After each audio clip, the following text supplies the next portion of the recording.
Olá, muito boa tarde. Hoje é dia 14 de dezembro de 2018, no ar o programa Fundos Imobiliários, aqui pela Infomoney TV e também pelo Facebook do Infomoney. Hoje converso com o André Freitas, da Red Investments. Você provavelmente é cotista de algum fundo de lá, né?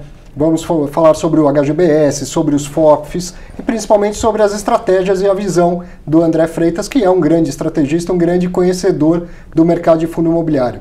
Já após aquela tradicional abertura, vou comentar alguns dos fatos relevantes da semana e trazer um destaquezinho rápido para eu poder aproveitar o tempo e bater um papo com ele. Vamos lá, vamos aos fatos relevantes? Na sua tela aí, ó. Dia 10 de dezembro, o TB Office, administrado pelo BTG Pactual, anunciou a prorrogação por 5 anos de um contrato de locação dos 21º, 2º e 3º andares, sem alterar o aluguel vigente. E um novo contrato de locação de parte do 17º andar por 5 anos, e aí não tem exatamente o valor, mas está no fato relevante que a carência e o valor estão em linha com o praticado no mercado. Então a receita do fundo deve crescer em 3,55% e o rendimento em 5,4%, 41%. Também no mesmo dia, o XPlog, que é administrado pela Vortex e gerido pela XP, anunciou a assinatura de uma carta de intenção de compra de ativos, um imóvel onde será construído um galpão no modelo de Build to Suit. A aquisição ainda está condicionada ao término da due diligence. E se você não assistiu o programa da semana passada para entender o que é uma due diligence, assista, que o Marcelo Ranudi contou em detalhes como funciona todo esse processo de negociação. Então o negócio não está feito ainda, as informações são sigilosas. Obviamente, se for fechado, aí tudo vem às claras num fato relevante.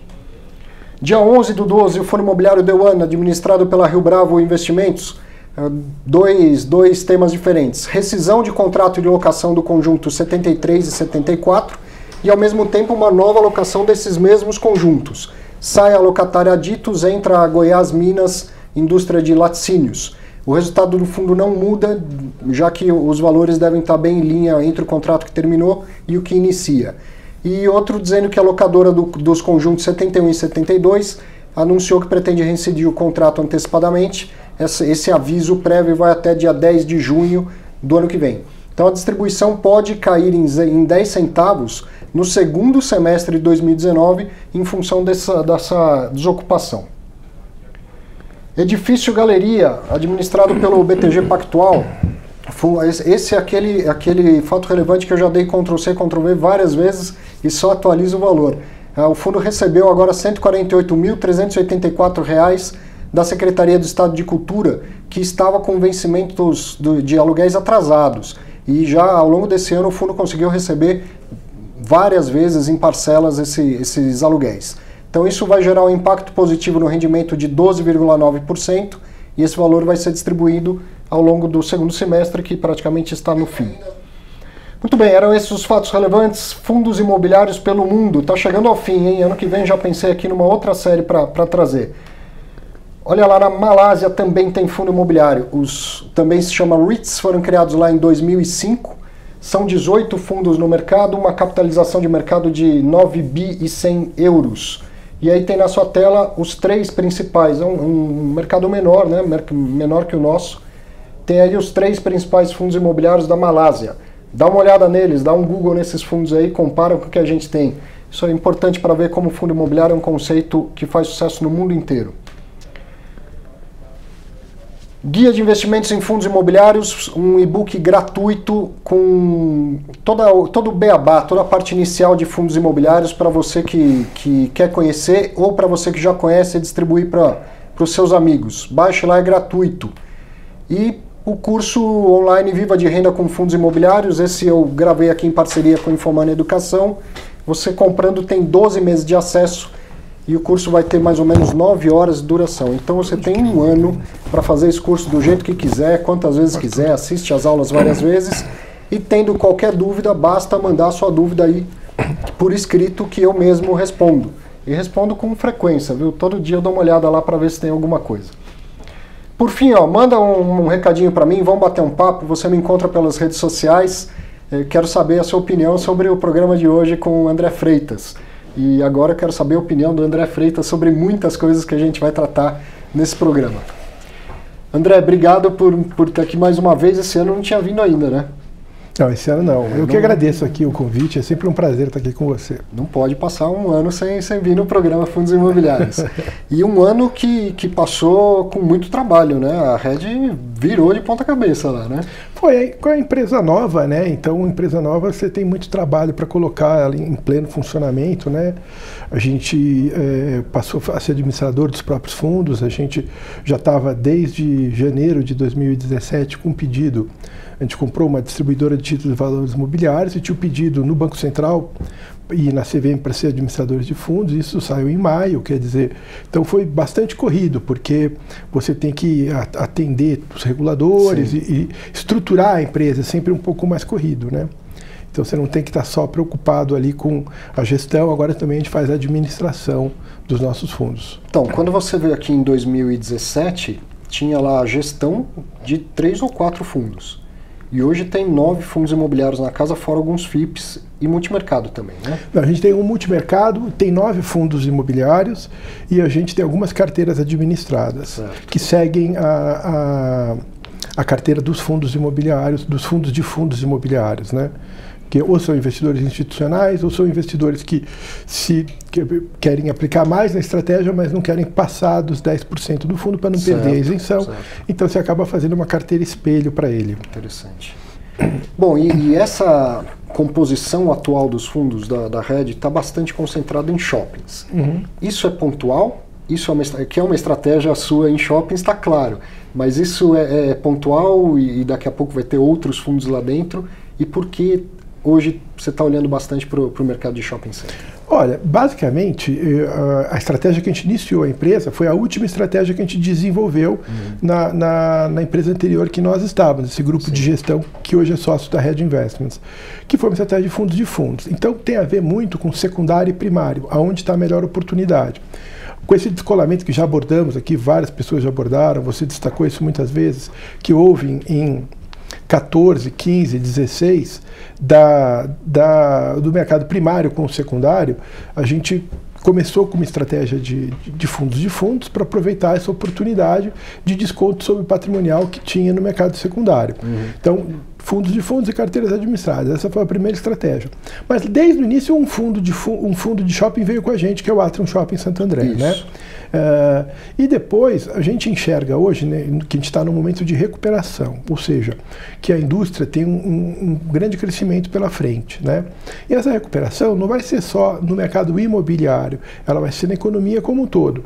Então, os fundos de shopping eles têm um componente adicional, que se você realmente tiver retomada de confiança do consumidor, retomada de consumo, retomada de emprego, crescimento de massa salarial, tudo isso vai fazer com que você consiga ter uma vantagem nos fundos de shopping que vai vir justamente da diminuição de inadimplência, da diminuição de vacância, do repasse que você volta a fazer nas locações, ou seja, são elementos externos ao mercado imobiliário que vão, na minha opinião, ser propulsores de um maior crescimento dos fundos de shopping. O segmento de shoppings é o segmento que mais rápido se apropria da melhora da economia?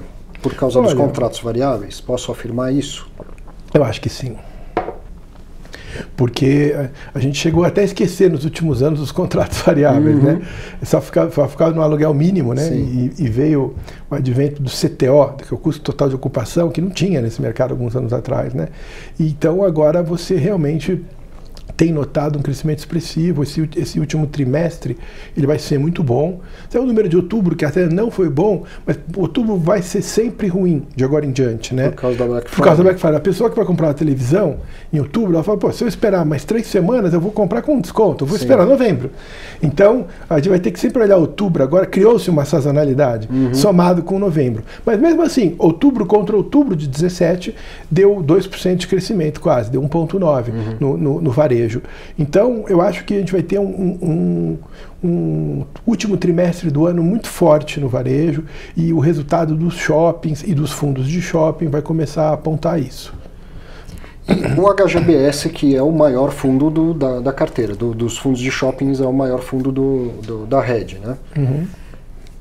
Saiu do administrador anterior, agora entrou para a Red. O que o investidor pode esperar da gestão? O que você quer mudar nesse fundo? O que você quer fazer diferente nele? Olha, a gente vai retomar, a gente criou o HGBS na Hedging Grifo em 2006. Então é um fundo que tem 12 anos. Foi justamente em novembro de 2006, ele completou 12 anos já. E a nossa estratégia para gestão de fundos imobiliários, esses fundos focados em varejo, né? Esse é um fundo que tem mais de 10 mil investidores, né? É realmente entregar dividendo. Ou seja, a gente tenta fazer uma gestão que aproprie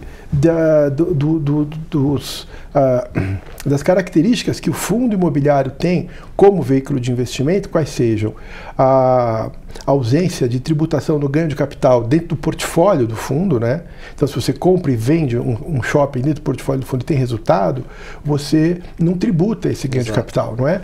E também quando você distribui para o seu cotista o dividendo desse ganho de capital que você teve. Então, eu acho que a gente vai procurar destravar valor, talvez pensando um pouco no portfólio, repensando o portfólio e voltando principalmente para uma estratégia de dividendos. O objetivo da nossa gestão é gerar o máximo possível de dividendos para o investidor. É óbvio, sempre permitindo que os imóveis sejam atualizados, estejam de acordo e sejam de maneira, muitas vezes até preventiva, investidos em ou equipamentos novos, vamos dizer assim, de lazer ou mesmo de característica de alimentação. Hoje os shoppings têm, então muitas vezes você tem que preparar o shopping para receber uma natureza de logística diferente, né? Sim. Então isso vai continuar sendo feito, provavelmente isso acaba sendo feito mais para frente com emissões, mas você vai ter a característica da nossa gestão de volta, que é realmente gerar dividendos para o investidor. Ou seja, no passado já rodou essa carteira, já vendeu algum shopping, já trocou shopping até.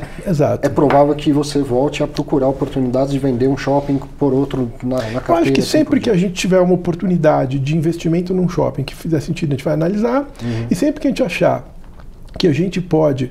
eu vou até te dar um exemplo prático nisso, né? Nós vendemos, por exemplo, o Plaza Sul. Sim. Se você hoje for ao Plaza Sul, você vai ver que o Plaza Sul está fantástico. Só que veja bem, a Sonai fez um trabalho muito bom no Plaza Sul de revitalização do shopping. Agora, isso consumiu muito dinheiro. Então, vamos dizer assim, se você tivesse isso no portfólio do shopping até hoje, do fundo de shopping até hoje, você teria sofrido muito nos últimos 2, 3 anos, porque o shopping foi transformado, é um novo shopping. O investimento necessário para isso foi altíssimo. Certo. Então, a gente acha que nesse sentido... a distribuição de rendimento teria sido impactada. Não tem a dúvida, não tem a dúvida. E aí você tem veículos diferentes. E são estratégias diferentes. Eu acho que quem procura isso está em ações. Investe nas ações, por exemplo, de Sonai, da Multiplan, das companhias que administram shopping e que fazem, não ter essa preocupação com o dividendo mensal. Se você for ver o dividend yield das companhias de shopping, ele é razoável, mas ele é baixo, não é? Não dá para comparar com um fundo de shopping. Então, o fundo é um veículo de dividendos, é um veículo de renda para o investidor. É assim que ele vê. Pelo menos esses fundos de varejo. Né? Então, se você tem um fundo fechado, se foi vendido de forma que não, olha, nós vamos investir por 10 anos e depois nós vamos colher o fruto disso. Então, tudo bem, você combinou com os seus investidores, você pôs isso no regulamento do fundo, você vendeu o fundo dessa forma. O nosso caso não, é um fundo de renda. Olha, você tem uma alternativa de renda, não precisa investir direto no imóvel. Nós vamos dar acesso para você a ativos que você não teria acesso individualmente e que você agora vai poder ter, e isso vai ser a parte de renda que você quer no seu patrimônio, que estaria investido em imóveis com uma gestão profissional. É isso que eu acho que é o fundo imobiliário, e no caso do fundo de shopping, a gente usa os imóveis comerciais, os shoppings, né, para trazer esse resultado para o investidor. Então eu acho que você fala, mas valeu a pena investir no Plaza Sul e transformar ele nesse belo shopping que ele está hoje? Claro que valeu para a Sonai, mas para o nosso veículo talvez não fosse a melhor estratégia, porque ao mesmo tempo nós trocamos por outros shoppings, como na época o Tivoli e o Penha, pegamos controle desses dois shoppings que nós não tínhamos nessa troca de ativos, e nós, por exemplo, e esses ativos entregaram um dividend yield igual ou superior ao que o Plaza Sul, sem ter o impacto que o Plaza Sul teve da reforma. Você tocou num ponto que eu acho super interessante. Assim, o dinheiro do investidor é um só. E ele tem acesso na mesma bolsa, no mesmo home broker, a fundos imobiliários de shopping e a ações de companhias abertas que são desenvolvedoras ou administradoras de shopping. Qual a diferença entre um e outro? Olha, eu acho que é a natureza do que você está investindo, vamos dizer assim. Como você falou, a gente tem um multimercado. Uma das maiores posições do multimercado são empresas de shopping, que realmente é o que eu acredito nesse segmento, entendeu? Agora, a natureza é que lá você se permite fazer posições estratégicas, você não tem a obrigatoriedade de distribuir dividendos mensais, então você pode realmente fazer investimentos estratégicos, que vão te dar um retorno de mais longo prazo. Você está buscando ali ganho de capital, você não está buscando renda, tá? Você não está buscando renda. Enquanto que nos fundos imobiliários, repito, pode ser ganho de capital também, não tem problema nenhum, desde que seja combinado com os investidores. Mas esses que foram vendidos para varejo, para diversos investidores, foram, pelo menos a gente, que fez 6 emissões do Brasil Shopping, ao longo desses 12 anos, todas elas foram direcionadas para a renda. A gente sempre vendeu isso como produto de renda. E ao longo da nossa gestão anterior, esse fundo entregou 170%, 168% do IFIX. Ou seja, ele bateu o IFIX, né? Agora nós estamos retomando desde o dia 30 de outubro a gestão, mas na gestão anterior a gente conseguiu bater o benchmark, né? E ganhamos muito do CDI. Foi acho que 240% do CDI. Então, tipo, com distribuições, a maioria das vezes a gente conseguiu distribuir em dividendos mais do que o FFO do fundo. Certo. Por quê? Com a geração de ganho de capital, entendeu? Então eu acho que são instrumentos diferentes. Os dois têm apelos, né? Mas são realmente diferentes. São para cada momento e para a natureza do investidor, do que ele quer efetivamente. Muito provavelmente, você falou, já fez 6 emissões, muito provavelmente vai ter a 7ª, 8ª ao longo do tempo, e não só nesse fundo, em vários outros. Queria que você falasse um pouco sobre preço de emissão, que é um ponto que chama a atenção do investidor. Tem gente que não sabe dizer se vale a pena entrar em IPO. Como que avalia isso? Qual que é a importância de olhar para o preço de emissão? Eu acho que essa é uma pergunta muito boa, Arthur. Eu acho que a gente tem que tomar esse cuidado, até lembrar do último ciclo, quando as emissões eram muito mais uma forma de vender imóveis do que de realmente trazer para o mercado de fundos imobiliários um produto que pudesse ser um veículo de investimento satisfatório para os investidores. Eu acho que quando você tem um fundo um fundo imobiliário, primeiro você tem que olhar o lastro, né? O que é o imóvel, o que é aquele, ou o portfólio, se é um fundo de portfólio, efetivamente o que tem dentro daquele fundo e qual é o objetivo dele, daquele portfólio e qual é o objetivo dele. Então a primeira coisa que eu acho que a gente tem que prestar bastante atenção é nos follow-ons. Porque, por exemplo, veja bem, você tem um conjunto de investidores e um conjunto de portfólio, como por exemplo o Brasil Shopping, né? Você tem investidores ali que investiram em emissões passadas e que com isso contribuíram para que você adquirisse e formasse aquele portfólio. Aquele portfólio ele é sempre avaliado a mercado. Sim. Por avaliações, sempre são feitas avaliações no final do ano, e você tem um valor patrimonial daquele portfólio. Só que não são todos os investidores que estão investidos que têm condição de acompanhar, por exemplo, um follow-on. Né? E quando você tem um follow-on e a pessoa não acompanha, o investidor não acompanha, ele é diluído, não é? Ele tinha um certo percentual do fundo, ele vai passar a ter menos percentual. Então, o que eu acho que o cuidado que a gente tem que ter é que às vezes vem emissões muito descontadas do valor patrimonial, porque é uma forma que o administrador ou o distribuidor tem de atrair novos investidores. Olha, está negociando aqui a 200 e eu vou fazer uma emissão a 180. Muito bom para quem está entrando, né? O novo entrante fala, olha, eu vou comprar um ativo descontado. E agora tem que olhar o lado daquele cara que estava lá dentro já, do investidor que contribuiu para fazer aquele portfólio e muitas vezes não vai poder acompanhar a emissão, o follow-on, e vai acabar sendo diluído. Então você vai diluí-lo abaixo do valor patrimonial, ou seja, olha, eu vou vender para novos entrantes um pedaço desse portfólio que nós temos aqui com um desconto de 10%, por exemplo. Isso é uma hipótese, só para as pessoas entenderem o que eu estou dizendo.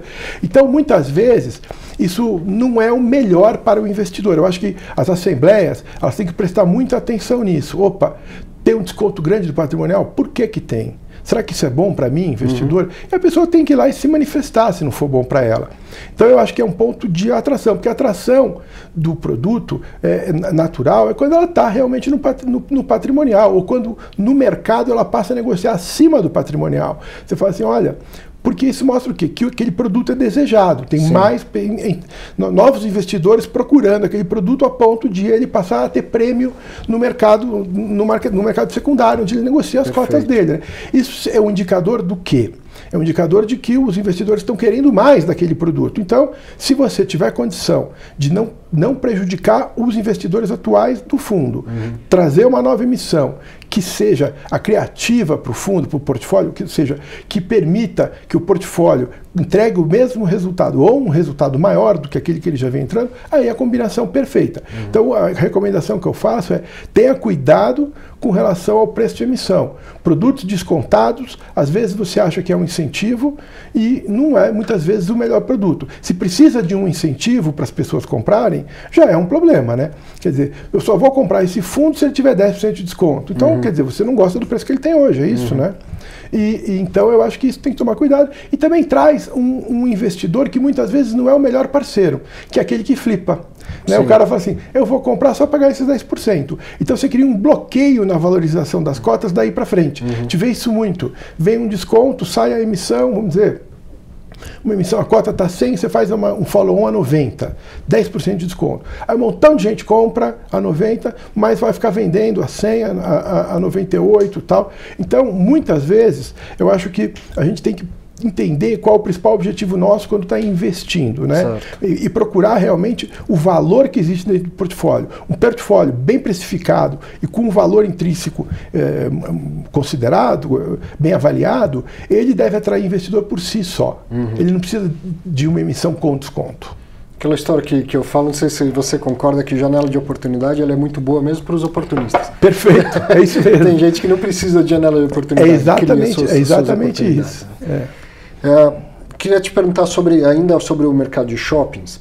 Em 2018 também cresceu bastante esse segmento no mercado de fundo imobiliário, né? Vieram VISC, está grande, cheio de investidor, XP Malls, Brasil Plural Malls, talvez eu esteja até esquecendo de alguns fóruns que já tinham monoativos e tal, né? Primeiro, esse crescimento e essa concorrência é bom para você? E segundo, qual o diferencial do HGBS em relação aos demais fundos que estão no mercado?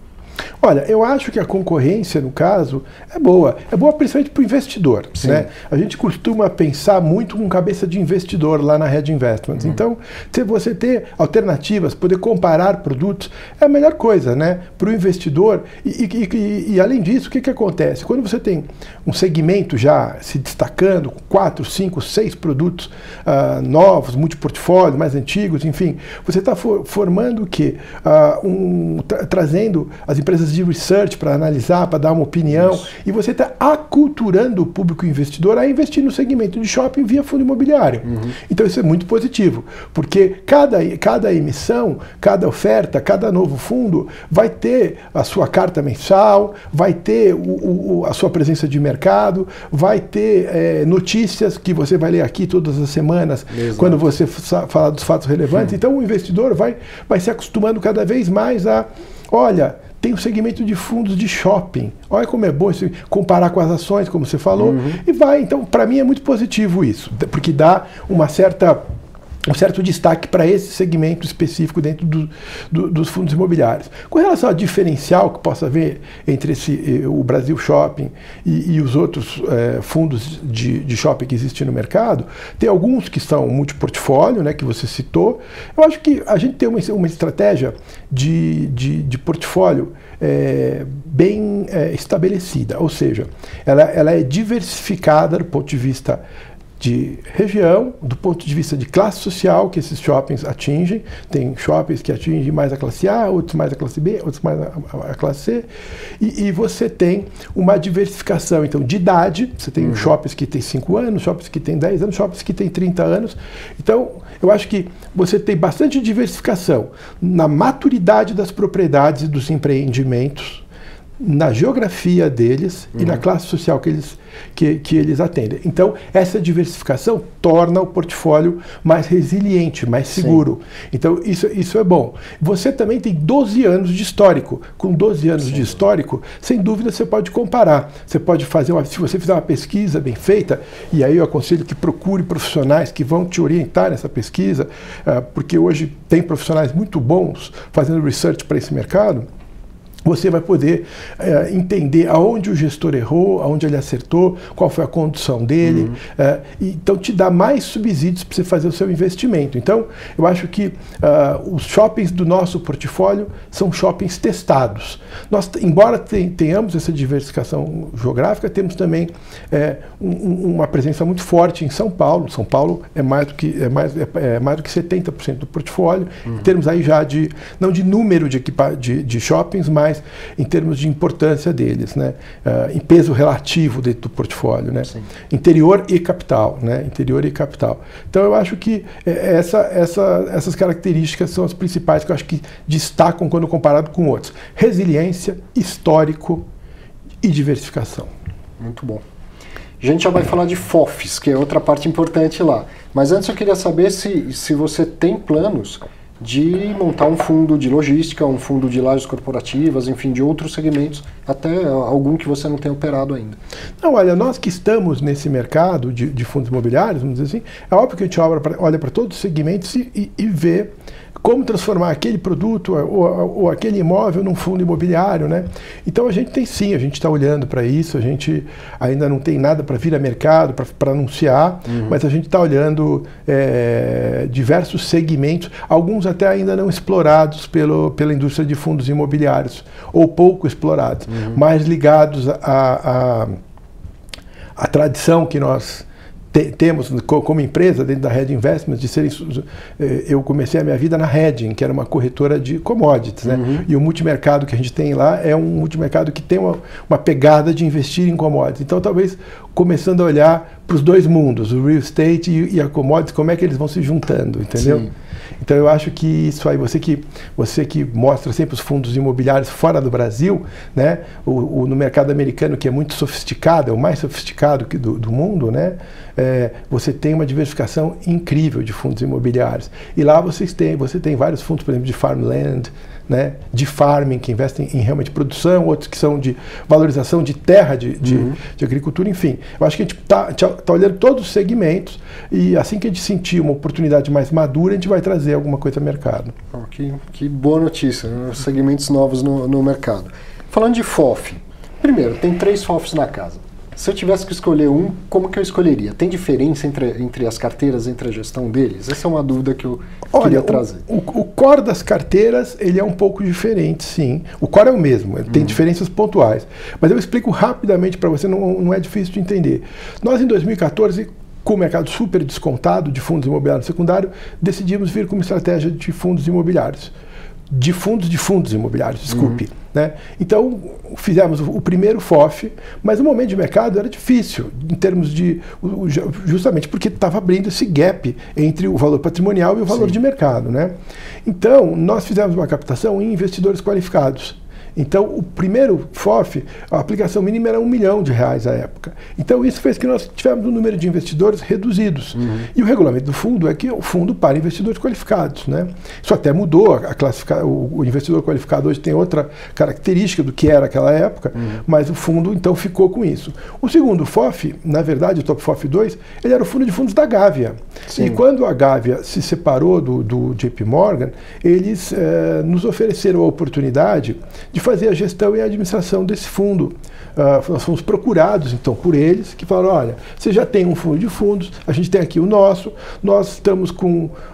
nós não vamos ficar nesse segmento de fundos imobiliários, então eu gostaria de passar a gestão e a administração para alguém e achamos que vocês são bastante qualificados para isso. Então fizemos uma assembleia, os cotistas aceitaram e nós pegamos um portfólio já existente. Né?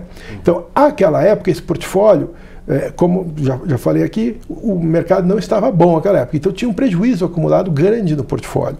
Se você liquidasse aquele portfólio para copiar o portfólio do nosso primeiro fundo, você ia ficar 2, 3 anos sem distribuir dividendo, porque você efetivamente teria que reconhecer prejuízo e só poderia distribuir dividendos à medida que você voltasse a zerar aquele prejuízo acumulado e apresentasse novos lucros. Então nós fomos adaptando a posição devagar, vendendo o que dava para vender, às vezes vendia algo com lucro e vendia com prejuízo algo que a gente não gostava ou achava que... Então, essa adaptação foi sendo feita e hoje a tendência do Top 2 é converter convergir para o top 1, né? Para o portfólio do top 1. E o top 3 é um produto de varejo, já foi lançado na Red, né?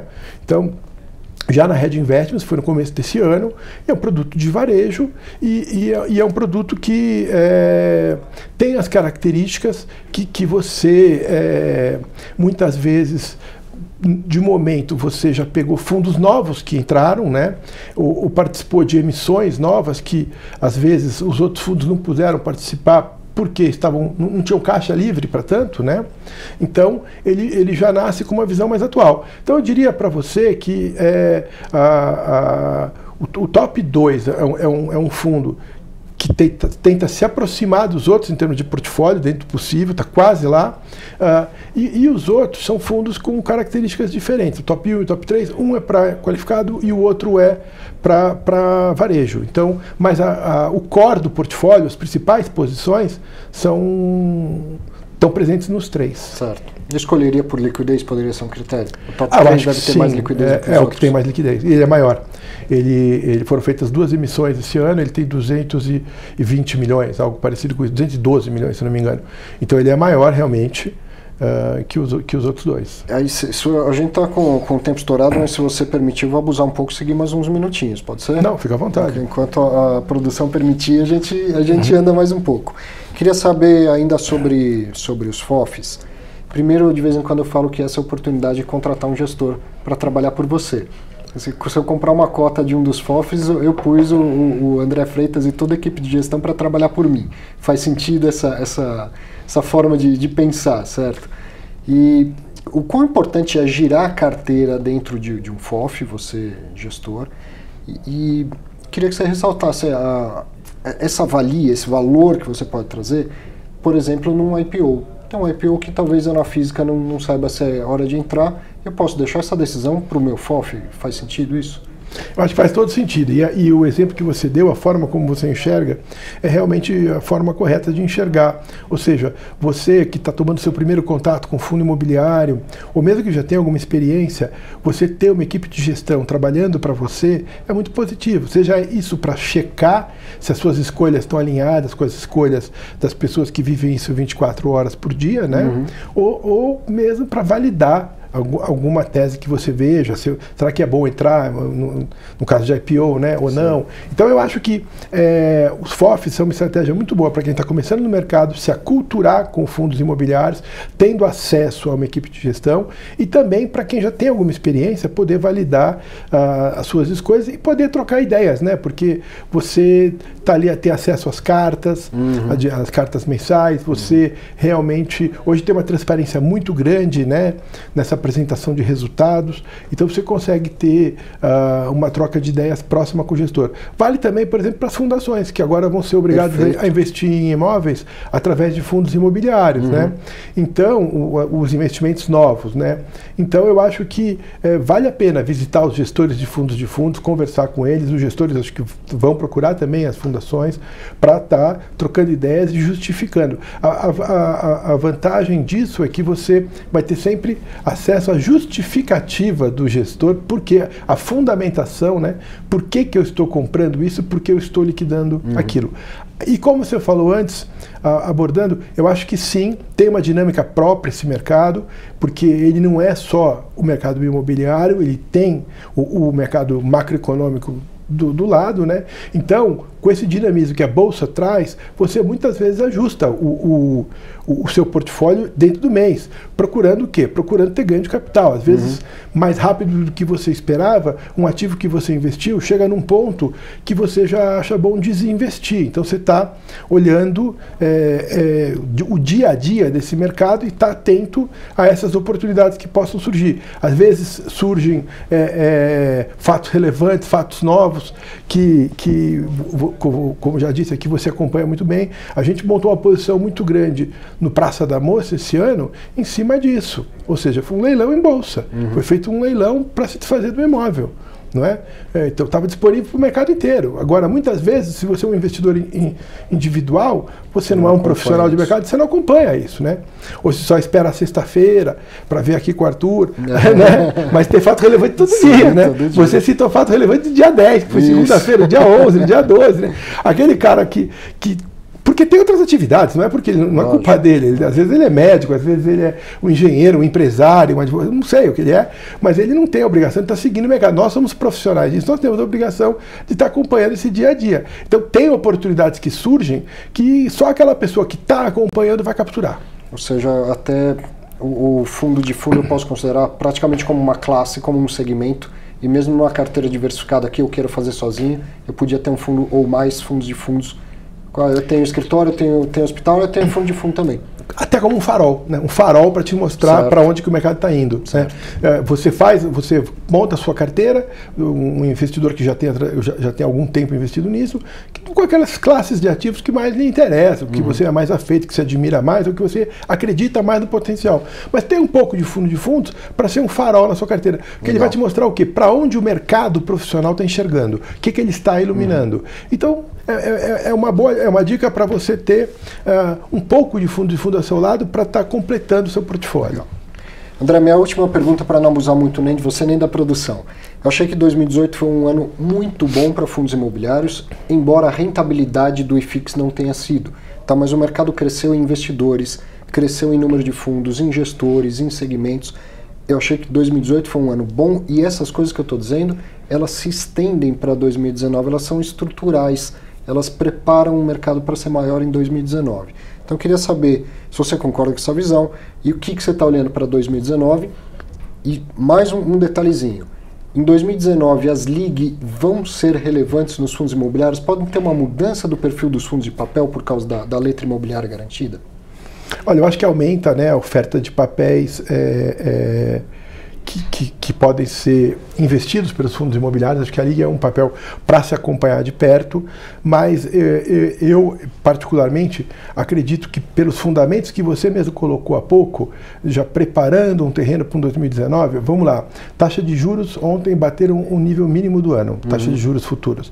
Então isso é ótimo para fundos imobiliários. Se você comparar com bolsa ou com o IMAB, por exemplo, você vai ver que a gente andou um pouco para trás. Você falou, até novembro os fundos sobem 3,31 e os outros, as outras classes de ativos com comportamento parecido, que são parecidas com fundos imobiliários, que a correlação com juros é muito alta, você sabe disso. Tanto juros quanto bolsa subiram 2 dígitos, né? Então nós estamos um pouco defasados. Eu acho que vai haver esse catch-up. Eu tenho uma chance de correr um pouco na frente. Então, nesse sentido, eu prefiro o tijolo, porque eu acho que o tijolo vai ter um reflexo mais fácil. Eu acho que um fundo de CRI é muito bom e pode ser uma boa alocação tática, tá? Em determinados momentos. Terminou uma emissão, sobrou com um pouco de caixa, está numa due diligence, ainda tem aí 2 meses para conseguir investir, porque não terminou a due diligence. Coloca, às vezes, no fundo de CRI que tem a boa liquidez e tem bons fundos de CRI no mercado, fantásticos, e você vai se beneficiar muito mais do que deixar no fundo de renda fixa, tá? E pode ser numa LIG também, né? Agora, na minha opinião, como visão estratégica, eu pretendo em 2019 estar mais em tijolo. Está mais em tijolo, que o tijolo, na minha opinião, vai andar mais. Nós temos um lagging de economia, né? O Brasil ficou parado 4 anos praticamente. Foram 3 anos de queda, na segunda maior recessão da história do Brasil, depois de um crescimento muito pequeno no ano passado, e esse ano nós vamos ter um crescimento pequeno de novo. Então eu acho que a gente já começa a ver em aluguéis, no que eu falei em shoppings, por exemplo, a retomada, diminuição de vacância, diminuição de inadimplência. Então eu acho que o fundo de tijolo, quando comparado com o fundo de papel, ele vai andar mais na frente. Então, como gestor de fundo de fundos, a gente vai procurar estar posicionando os nossos fundos de fundos para as estratégias que a gente gosta mais. Shoppings, lajes corporativas, que eu acho que esses dois vão andar. O seu cenário como gestor é de um 2019 bom de crescimento de PIB, diminuição de desemprego, juro estruturalmente Exatamente. baixo. Eu acho que o Brasil tem uma janela ótima aí, uma oportunidade ótima de começar a sair, deixar para trás essa recessão. Assim esperamos todos. Muito obrigado por mais essa. Sucesso para você e muito obrigado. É sempre muito bom ouvir a experiência e a clareza do André Freitas. Obrigado, Arthur. Obrigado a todos por assistirem o programa. Para você, um grande abraço. Sexta-feira que vem a gente ainda vai estar aqui, hein? Grande abraço, te espero na próxima semana.